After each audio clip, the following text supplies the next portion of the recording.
Ibi twumva vy'abasirikare bagiye mu gihugu ca Kongo bisa n'ivyabaye mu mwaka w'ibihumbi bibiri na cumi na kabiri aho imbonerakure zifadikanije na bamwe bamwe mu basirikare bagenda mu gihugu ca Kongo ahitwa muri Kiribaondesi. Hanyuma ico gihe vyarateye umudugararo muri ako karere, vyongera bitera amakenga na cane cane abarundi bibaza igituma imbonerakure co kimwe n'abasirikare co kimwe n'abakozi bo mw'iperereza bagenda kugira imyimenyerezo mu gihugu ca Kongo.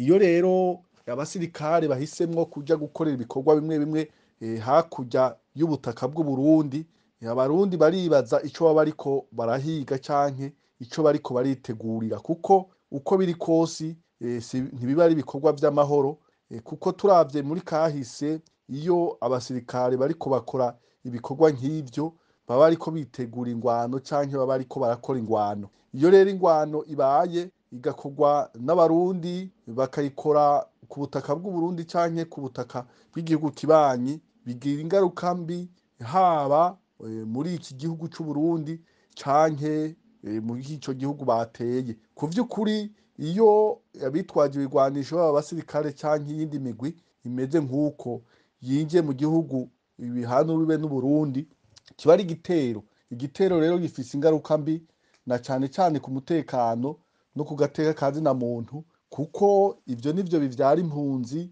Turabona impunzi zama zahungiye mu gihugu c'Uburundi, hanyuma uwundi mwanya iyo bariko bakora ibikorwa mwene ivyo kenshi baravyitwaza kugira ngo bagarutse batoteze abarundi, batoteze abavukanyi, batoteze abo bose rimwe, babagiriza yuko bari kumwe nabo bariko barahiga. Muri iki gihe rero twumva yuko bagenda rimwe na rimwe bavuga, hari naho bagenda batabivuze ngo bagiye guhiga imigwi ngwana na leta y'Uburundi. Ivyo biraheza bikanatandukira abasigaye mu gihugu c'Uburundi, kuko bibaha inkigi yo kugaruka bahiga bahagarika uwo bashatse wese bamwagiriza yuko ariko akorana n'iyo migwi.